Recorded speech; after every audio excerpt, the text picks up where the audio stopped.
ఎన్నికలంటే ప్రచారాలు పర్యటనలు మామూలే కానీ తెలంగాణలో మాత్రం వాటికి భిన్నమైన వాతావరణం కనిపిస్తోంది. ఎన్నికల హీట్ పిక్ స్టేజ్లో ఉండాల్సిన ఈ సమయంలో రాష్ట్రమంతా ఐటీ రైడ్లు ఈడీ సోడాలే హాట్ టాపిక్గా మారాయి. మరి దీని వెనుక ఎవరి హస్తం ఉంది? ఇన్నేళ్లలో లేని దాడులు ఇప్పుడెందుకు? కాంగ్రెస్ను మానసికంగా దెబ్బతీసేందుకేనా? కేంద్ర సంస్థలకు ఇంత పగేందుకు? Let's watch the story. తెలంగాణలో ఇప్పుడంతా బీఆర్ఎస్ బీజేపీ దోస్తీ గురించే చర్చించుకుంటున్నారు. పైకి ఒకరికొకరు తిట్టుకుంటున్నా అంతర్గతంగా మాత్రం వాళ్లంతా ఒక్కటే అని విపక్షాలు చెబుతున్నాయి. అందుకు తగ్గట్టుగానే గులాబీ కమలం కూడా ప్రవర్తిస్తున్నాయి. మచ్చుకు బోలెడన్ని ఉదాహరణలు కూడా స్పష్టంగానే కనిపిస్తున్నాయి. దేశంలో లిక్కర్ స్కామ్ సృష్టించిన ప్రకంపనల గురించి అందరికీ తెలుసు. అందులో కేసీఆర్ కుమార్తె ఎమ్మెల్సీ కవిత సైతం ప్రధాన వ్యక్తిగా ఉన్నప్పటికీ ఇంతవరకు ప్లాన్ ఆఫ్ యాక్షన్ తీసుకోలేదు. మనీష్ సిసోడియాను అరెస్టు చేసి కవితను వదిలేయటంతోనే అసలు అనుమానం మొదలైంది. ఇప్పటి వరకు ఆమెను విచారించటం తప్ప ఎలాంటి చర్యలు తీసుకోలేదు. దీంతో ఆ రెండు ఒకటే అన్న డౌట్ కు మరింత బలం వచ్చింది. ఇప్పుడు తెలంగాణలో ఎన్నికలు పీక్ స్టేజ్ కు చేరుకున్నాయి. ఇలాంటి సమయంలో కాంగ్రెస్ పై వరుస ఐటీ దాడులు కలకలం రేపుతున్నాయి.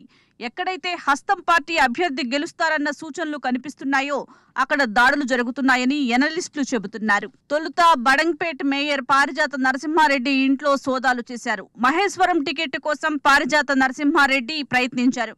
టికెట్ వ్యవహారంలో భారీగా డబ్బులు సమకూర్చుకున్నట్లు ఐటీ శాఖకు సమాచారం అందడంతో రంగంలోకి దిగినట్లు తెలుస్తోంది. ఇంతకుముందు మహేశ్వరం కాంగ్రెస్ అభ్యర్థి కిచ్చెన్నగారి లక్ష్మారెడ్డిని టార్గెట్ చేస్తూ ఐటీ దాడులు జరిగాయి. ఆయన సన్నిహితులు బంధువుల ఇళ్లలో అప్పుడు సోదాలు చేశారు ఐటీ అధికారులు. ఆ తర్వాత కాంగ్రెస్ అభ్యర్థులు తుమ్మల నాగేశ్వరరావు, పొంగులేటి శ్రీనివాసరెడ్డి, జి వివేక్ ఇళ్లు, కార్యాలయాల్లోనూ తనిఖీలు చేశారు. ఇలా చాలా చోట్ల కాంగ్రెస్ అభ్యర్థులనే టార్గెట్ చేస్తూ దాడులు జరుగుతున్నాయి. ఈ నేపథ్యంలో రేవంత్ రెడ్డి ఐటీ దాడులను కుట్రగా పేర్కొంటూ ప్రజలకు బహిరంగ లేఖ రాశారు.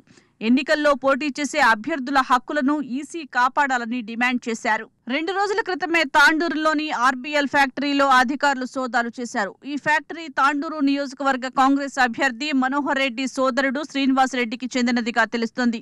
వరుసగా కాంగ్రెస్ నేతల ఇళ్లు, సంస్థల్లో ఐటీ దాడులు జరగడంపై రేవంత్ మండిపడుతున్నారు. ఇదే నేపథ్యంలో ప్రజలకు టీపీసీసీ చీఫ్ రేవంత్ రెడ్డి బహిరంగ లేఖ రాశారు. బీఆర్ఎస్ బీజేపీల తీరుపై మండిపడ్డారు. కాంగ్రెస్ అభ్యర్థులను టార్గెట్ చేస్తూ జరుగుతున్న ఈడీ ఐటీ దాడులపై స్పందించారు. బీజేపీ బీఆర్ఎస్ కుమ్మక్కై కాంగ్రెస్ నేతల ఇళ్లపై దాడులు చేయిస్తున్నారని ఆరోపించారు. దర్యాప్తు సంస్థలను తమ రాజకీయ క్రీడల్లో పావులుగా వాడుకుంటున్నారని మండిపడ్డారు. బీఆర్ఎస్ బీజేపీల్లో చేరిన వాళ్లు పవిత్రులు, కాంగ్రెస్ లో చేరితే నేరస్తులా అని రేవంత్ రెడ్డి సైతం బహిరంగంగా నిలదీశారు. బీఆర్ఎస్ బీజేపీల కుట్రతోనే కాంగ్రెస్ అభ్యర్థుల ఇళ్లలో ఈడీ ఐటీ దాడులు జరుగుతున్నాయన్నారు. రాష్ట్రంలో ప్రతిపక్షమే ఉండకూడదన్నట్లుగా వ్యవహరిస్తున్నారని మండిపడ్డారు. రాష్ట్రంలో బీఆర్ఎస్ పై ప్రజలు విముఖత చూపిస్తున్నారని రాజకీయ విశ్లేషకులు, నిపుణులు అంచనా వేస్తున్నారు. ప్రభుత్వంపై జనాలకున్న వ్యతిరేకతను దారి మళ్లించేందుకే ఇలాంటి దారుణాలకు తెగబడుతున్నారని విపక్షాలు దుమ్మెత్తిపోస్తున్నాయి.